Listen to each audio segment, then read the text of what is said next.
माझं नाव नीता आहे. विजय आणि माझ्या लग्नाला 5 वर्ष झाली होती, पण आम्हाला अजून मूल झालं नव्हतं. विजयने माझ्यावर विश्वास ठेवला होता. मी वाज होते, परंतु मी विजयला बोलले की लेडी डॉक्टरने सांगितले आहे की आम्हाला लवकरच मूल होईल आणि विजयने देखील माझ्यावर पूर्णपणे विश्वास ठेवला होता. परंतु आता मी खोटं बोलून कंटाळले होते. मला वाटले की मी माझ्या पतीला संपूर्ण सत्य सांगावं. आता मला त्यांना आणखी फसवायचं नव्हतं. मी माझ्या नवऱ्याला खरे सांगण्यापूर्वी एकदा आईला फोन केला आणि विचारलं, आता मी काय करू? आई म्हणू लागली, तू असं कर, म्हणजे तुझ्या नवऱ्याचं दुसरं लग्न कर. त्यामुळे तुझा नवरा आयुष्यभर तुझा ऋणी राहील आणि कधीही तुला सोडून जाण्याचा तो विचारही करणार नाही. आईचे बोलणे ऐकून मला खूप राग आला. मलाही वाटलं कदाचित माझी आई माझ्या विरुद्ध राग काढत आहे, कारण मी तिची खूप बदनामी केली आहे. मी रागाने म्हटले, आई, मला तुझ्याकडून ही अपेक्षा नव्हती. एवढे बोलून मी रागाने फोन बंद केला. संध्याकाळी विजय घरी परतला. तो आल्यावर मला पाहून म्हणाला, काय झालं नीता, रूममध्ये एवढा अंधार का ठेवला आहेस? मी म्हटले, माझ्या नशिबात अंधारच लिहिला आहे, त्या अंधाराचे काय करू? मी उद्ध्वस्त झाले आहे. विजय म्हणाला, वेडी झाली आहेस का तू? असे का बोलत आहेस? मी तुझा नवरा आहे. मी तुझ्यासमोर हजर आहे. आपल्याकडे देवाने दिलेलं सर्व काही आहे. मग तू इथे अंधारात बसून टेन्शन का घेत आहेस?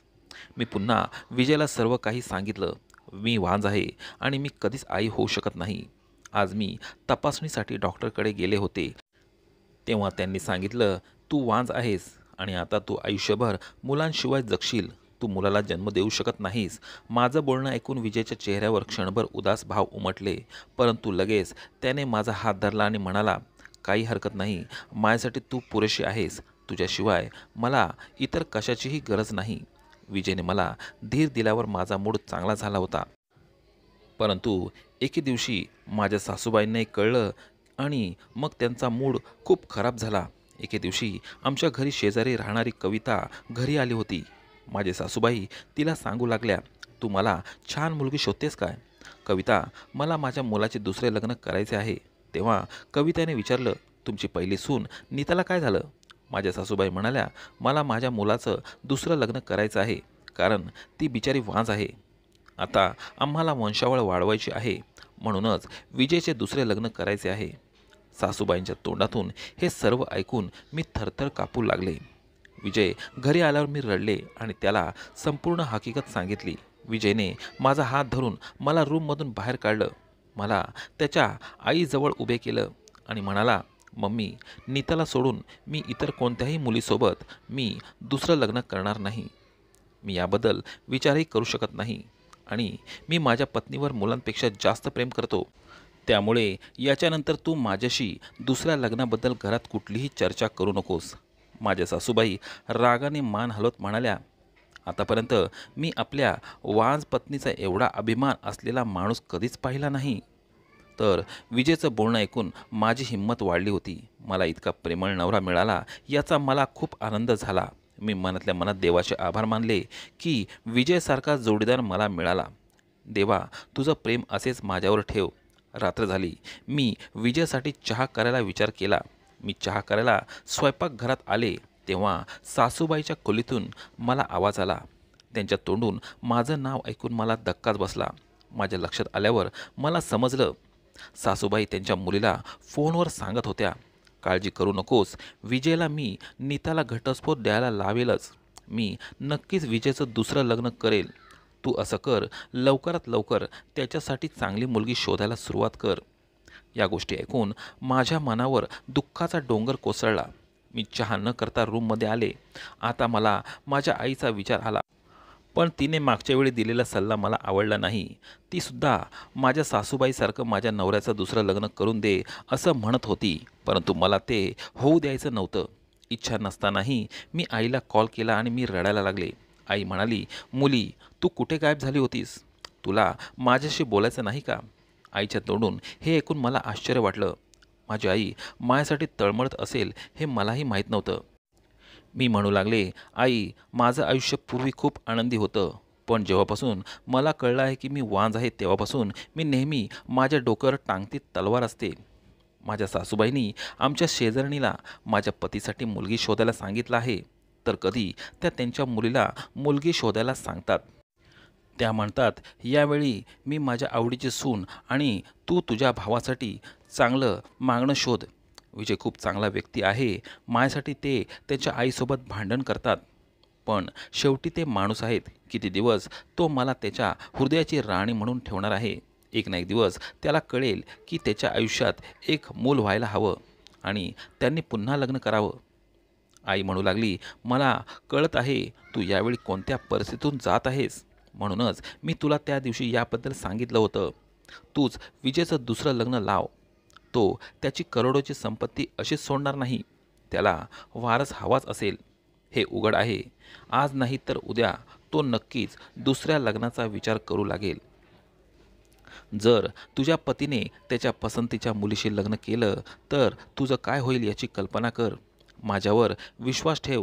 जर तू गरीब कुटुंबातील मुलीचं लग्न विजयसोबत करून दिलं तर ती तुमच्या अधीन राहील आणि तुमची ऋणी राहील. ती तुझी जागा मिळवण्याचा कधीच प्रयत्न करणार नाही. जर तिने मुलांना जन्म दिला तर तू देखील सन्मानाने आई म्हणण्यात हकदार होशील. आईचं बोलणं ऐकून मला वाटलं की ती अगदी बरोबर आहे. मी म्हणाले, आई तुझ्या नजरेत अशी गरीब मुलगी असेल तर कृपया मला तू सांग. मला वाटलं होतं की विजयचं दुसरं लग्न केल्याशिवाय मला या घरात टिकून राहणं शक्य नाही. हा विचार माझ्या अंतःकरणात यातना देत होता. मी माझ्या पतीचे दुसरे लग्न करत आहे, परंतु ती माझी मजबुरी होती आणि मला विजयवर विश्वास होता. तो त्याचं माझ्यावर असलेले प्रेम कधीच कमी होऊ देणार नाही आणि म्हणूनच मी माझ्या घरच्या लोकांपासून लपून विजयसाठी मुलगी शोधू लागली. मी गावची रहिवाशी होती. मी गावातील पाटील आणि सरपंचाची एकुलती एक मुलगी होते. माझे आईवडील आणि भाऊ माझ्यावर जीव ओवाळून टाकत होते. त्यांचा माझ्यावर खूप जीव होता. मी दिसायला खूप सुंदर होते, परंतु मला नेहमी फक्त एका गोष्टीची उणीव भासत होती आणि ती म्हणजे माझं लग्न माझ्या आईवडिलांनी माझ्या लहानपणीच निश्चित केलं होतं आणि माझं ज्या मुलासोबत लग्न जमलं होतं त्याचं नाव अजय होतं. त्याने आजपर्यंत शाळेतच तोंडही पाहिलं नव्हतं. तर इकडे मी इंजिनिअरिंग केलं होतं. आमच्या गावात मुलगी इंजिनिअरिंग झाली तर मोठी गोष्टी मानली जायची. अजय एक खूप विचित्र व्यक्ती होता. माझे भावही शिक्षण शिकले नव्हते, परंतु तरी ते चांगले वागत होते. त्यांना कसे बोलावे हे माहीत होतं. माझ्या आईवडिलांनी माझ्या भावांना खूप चांगलं लहानाचं मोठं केलं, परंतु अजयला चांगला आणि वाईटचं शिष्टाचारही शिकवलं जात नव्हते. गावातल्या प्रत्येक मुलीशी त्याचे अफेअर होते. त्याच्या या कृत्यामुळेच मी त्याला खूप तिरस्कार करू लागले होते. अजयची एक गोष्ट मला खूप वाईट वाटली, ती म्हणजे गावातील प्रत्येक मुलीशी त्याचे अफेअर असायचं. असं असूनही त्याने माझ्यावर प्रेम असल्याचा दावा केला. तो मला नीताऐवजी राधा म्हणायचा. तो मला म्हणायचा की राधा मी तुझ्याशिवाय मरेन आणि मी अजयला सांगत होते, गावातील सर्व मुली तुझ्यासाठी आहेत, तरीही तू माझ्या मागे का लागला आहेस. तेव्हा तो म्हणतो की कृष्णा फक्त राधाच आहे, बाकी सर्व गोपिका आहेत. एकदा अजय माझ्यासाठी गावच्या जत्रेला गेला होता. अजयने माझ्यासाठी काचेच्या बांगड्या आणल्या होत्या. अजयच्या या कृत्याचा मला राग यायचा. अजयने आणलेल्या बांगड्या मी पायाने फोडल्या होत्या. माझ्या या कृतीमुळे मला अजयच्या डोळ्यात अश्रू आलेले दिसले होते. पहिल्यांदा अजयचे डोळे भरून आले. डोळ्यातील अश्रू पाहून मला माझी चूक कळली. परंतु अजय खूप उदास झाला होता. परंतु दुसऱ्या दिवशी स्वतःच्या डोळ्यांनी मी पाहिलं होतं, अजय एका मुलीसोबत फिरत होता. ते पाहून परत माझ्या मनात त्याच्याबद्दलची थोडीशी सहानुभूती निर्माण झाली होती. तीही नाहीशी झाली होती. मी आईबाबांशी बोलायचे तेव्हा ते म्हणायचे, नीता काही हरकत नाही, अजय अजून लहान आहे, तो एक ना एक दिवस नक्की बदलेल. काही वर्षापूर्वी माझ्या मोठ्या भावाने गावात हॉस्पिटल बांधण्यासाठी अर्ज केला होता. त्या दिवसात गावात एक टीम आली होती. ते जमीन वगैरे तपासत होते आणि त्यानंतर गावात खूप मोठ्या हॉस्पिटलचा पाया रचला गेला होता. तिथे सगळेजण पप्पांनी बांधलेल्या तंबूत राहायचे. काही दिवसांनी ती टीम परत गेली, परंतु त्यातला एक व्यक्ती तिथेच होता. तो परत गेला नाही आणि त्याचंच नाव विजय होतं. त्याला गावातील वातावरण खूप आवडलं होतं. त्यामुळे त्यांनी माझ्या वडिलांची परवानगी घेऊन काही दिवस इथेच गावात राहायचं ठरवलं होतं. एके दिवशी मी माझ्या मैत्रिणीसोबत बाहेर गेले असताना माझी नजर विजयवर पडली. मला विजय पहिल्याच नजरेत आवडला होता. विजयच्या डोळ्यातील चमक मला सांगत होती की त्यालाही मी आवडले होते.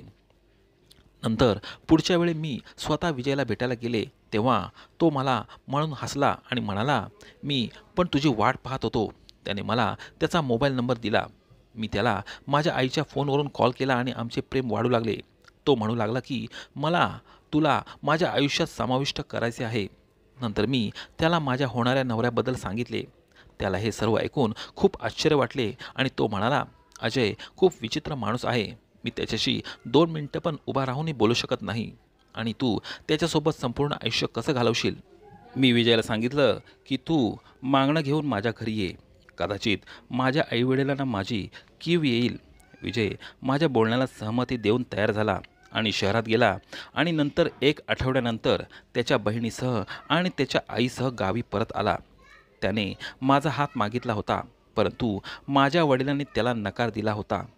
मी खूप अस्वस्थ झाले होते. मी सतत रडायचे. माझी वहिनी आणि माझी आई मला सांत्वन द्यायला प्रयत्न करायची. एक दिवस मी माझ्या वडिलांशी बोलायचं ठरवलं. वडिलांनी निर्णय घेतला. मी अजयशिवाय इतर कोणाशीही लग्न करू शकत नाही. मी खूप विनंती केल्यानंतर माझ्या वडिलांनी माझ्या डोक्यावर हात ठेवला आणि ते मला म्हणाले, बेटा, मी अजयच्या आईला शब्द दिला आहे आणि त्या या जगात नाहीत. अजयच्या दिवंगत आईला दिलेले वचन मी कसे मोडू शकणार नाही.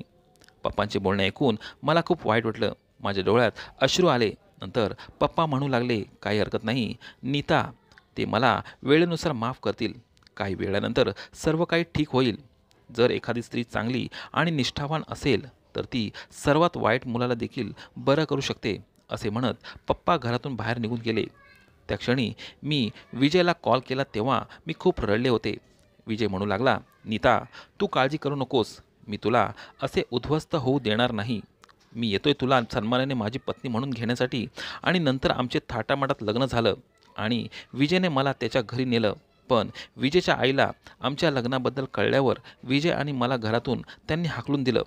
त्या म्हणू लागल्या, बेटा विजय, तू गावच्या चौधरींशी स्पर्धा करू शकत नाहीस. मला भीती वाटते तो पुढे जाऊन तुझं नुकसान करेल. माझा पती हा सुद्धा करोडपती बापाचा मुलगा होता, परंतु माझी सासू थोडी जुन्या विचारांची होती. घरच्या लोकांसोबत हट्ट करून लग्न केलेल्या मुलीला त्यांनी सून म्हणून स्वीकारलं नव्हतं. माझ्यात आणि विजयमध्ये दुरावा निर्माण करण्यासाठी त्यांनी सर्वतोपरी प्रयत्न केला होता, परंतु विजयने एक चांगला पती असल्याचं सिद्ध केलं होतं. त्याने आयुष्याच्या प्रत्येक वळणावर माझा आदर केला होता. ही सुद्धा देवाचीच कृपा होती की माझे पप्पा आणि भाऊ माझ्या या निर्णयाला नाही म्हणाले नाहीत. नाहीतर अजयसोबत लग्न करून माझं जीवन नरक झालं असतं. असो, आता माझं जीवन नरकच झालं आहे, कारण मी वांज आहे. मी मुलाला जन्म देऊ शकत नाही याची मला जाणीव होती. मी विचार करत होते की माझ्यासोबत हे सर्व काय घडत आहे. हे माझ्या पालकांच्या वाईट वागणुकीचे परिणाम आहेत. आता मी माझ्या पतीचं दुसरं लग्न करण्याचा विचार केला. माझ्या सासूच्या हट्टीपणामुळे माझे आयुष्य उद्ध्वस्त होऊ द्यायचे नव्हते. म्हणूनच मी गुपचूप शेजारच्या एका बाईला काही पैसे दिले. याच्या बदल्यात मी तिला एका गरीब असहाय्य मुलीचे मागणे मला मिळवून देण्यास सांगितले होते. ही गोष्ट कोणाला कळू नये म्हणून त्या महिलेने मला अतिशय गुपचूप तिच्या घरी बोलावलं होतं. मला तिने फोन केला होता. एका मुलीचा फोटो तिने मला दाखवला होता. त्या मुलीचं सौंदर्य पाहून मी थक्क झाले. जणू ती अप्सराच आहे असं मला वाटू लागलं. लग्न जुळवणारी बाई म्हणाली की ही मुलगी अनाथ आहे आणि ती तिच्या मामाकडे राहते. तिच्या मावशीची इच्छा आहे की तिने लग्न करून लवकरात लवकर तिच्या सासरी जावं. मी त्या मुलीचा फोटो पाहिला आणि म्हणाले, काकू, मी माझ्या पतीचे लग्न या मुलीशी कधीच करणार नाही. तिचं सौंदर्य बघा. माझा नवरा तिच्याच प्रेमात नक्कीच वेडा होईल. ती बाई म्हणाली, बेटा, हे मागणं खूप खास आहे आणि चांगलं आहे. तू हे हातातून जाऊ देऊ नकोस. ती खूप साधी मुलगी आहे. ती तुझ्यासमोर नेहमी नम्र राहील. हे मान्य करायला मी नाखुश होते, पण मी त्या नैना नावाच्या मुलीसोबतचं मागणं स्वीकारल्यानंतर मी घरी पोचले. मला खूप विचित्र दृश्य दिसले. माझा नवरा सोफ्यावर बसला होता, तर माझी सासू आणि नणंद दोघी त्यांच्यासमोर बसल्या होत्या. माझी नणंद म्हणाली, भाऊ, तुला तुझं आयुष्य एका अनाथ मुलीसोबत का जगायचं आहे? तुझ्यासाठी मी आणि आईने खूप चांगली मुलगी शोधली आहे. तू तिच्याशी लग्न कर. यावर विजय म्हणाला, तुमच्या दोघींना मी आत्ताच सांगितलं आहे, मला कोणाशीही लग्न करायचं नाही. नीतासोबत लग्न करून मी एवढा मोठा गुन्हा केलेला नाही, ज्यामुळे तुम्ही मला सतत टोमणे मारत राहतात. मी तुम्हाला सांगितलं आहे की नीताशिवाय मी इतर कोणाशीही लग्न करणार नाही. जे सत्य आहे ते मी स्वीकारणार आहे. नीता माझी पत्नी आहे आणि मरेपर्यंत माझी पत्नी राहील. माझी सासू आणि माझ्या नंदेच्या बोलण्याने माझे मन हेलावले असताना विजयचे बोलणे ऐकून मला खूप धीर आला होता. मी त्यांना काही न बोलता माझ्या रूममध्ये निघून गेले. काही वेळाने विजयही माझ्या मागे आला. तो मला म्हणाला, नीता, तू आई माझ्या बहिणीचे बोलणे मनावर घेऊ नकोस. मी म्हटले, विजय, तुम्ही दुसऱ्या मुलीसोबत लग्न करा. विजयला माझं बोलणं ऐकून आश्चर्य वाटलं. तो मला म्हणाला, मी हे अजिबात करू शकत नाही. मी म्हणाले, मी तुला दुसऱ्या लग्नाची परवानगी देत आहे, पण तू माझ्या पसंतीच्याच मुलीशी लग्न कर. आईच्या पसंतीच्या मुलीसोबत नाही करायचं. विजय म्हणाला, तुझ्याशिवाय मी कोणाला स्वीकारणार नाही. तुझी आवड असो की आईची, मला काही फरक पडत नाही. मी म्हटले, मला मूल हवं आहे. तुमचं लग्न झालं तर आपल्या घरातही मूल होईल. माझ्या प्रेमाच्या आकांक्षाला दिलासा मिळेल. विजयने नकार दिला आणि मी तिथे बसून रडत रडत रूममधून बाहेर पडले. सत्य हे होते की मला मूल होण्याची इच्छा नव्हती, परंतु विजयला गमवण्याच्या भीतीने मी हे सर्व करत होते. असं काही दिवसांपासून माझ्यात आणि विजयमध्ये नाराजी होती. पण शेवटी मी रडून त्यांना दुसरं लग्न करायला भाग पाडलं, परंतु मला आनंद झाला नाही. मी नैनाला माझी मैत्रीण बनवलं होतं आणि ज्या दिवशी नैना माझ्या घरी माझी सवत म्हणून आली होती, तेव्हा घरी माझ्या सासूने खूप गोंधळ घातला होता. तिने विजयसोबत खूप भांडणही केलं होतं. निदान यावेळी तरी माझ्या इच्छेनुसार दुसरे लग्न झालं असतं. माझ्या सासूला असे जळताना पाहून मी हसायला हवं होतं, परंतु त्या दिवशी जागे राहून अख्खी रात्र मी काढली. रात्रभर मी रडत राहिले. माझा विचार माझ्या आत्म्याला टोचायला पुरेसा होता.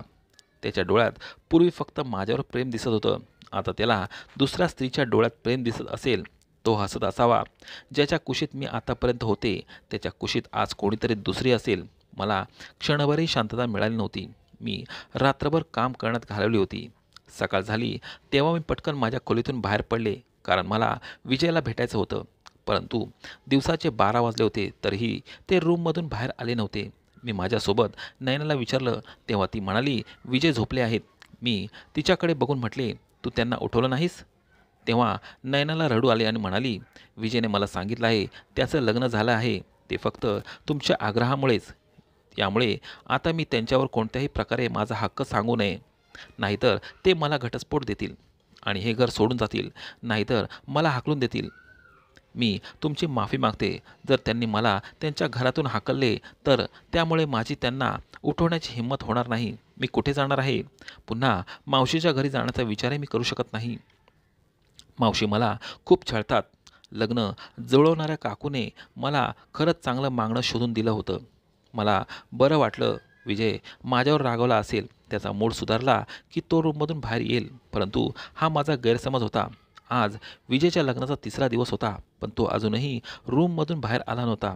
आता मला विचित्र वाटलं. हेच विचार मला त्रास देत होतं. म्हणून एके दिवशी नैना किचनमध्ये व्यस्त असताना मी तिच्या रूममध्ये गेले. विजय त्याच्या मोबाईलमध्ये व्यस्त होता. पावलांचा आवाज ऐकून तो म्हणाला, माझी प्रिय नैना, आलीस का? हे शब्द होते जे माझ्या डोक्यावर हातोड्यांचे वार करत होते. मी गेलेल्या पावलाने तिथून माझ्या रूममध्ये परत आले. नैनाने अवघ्या 3 दिवसात विजयाला स्वतःचं बनवलं होतं. माझ्या डोळ्यातून अश्रू वाहू लागले होते.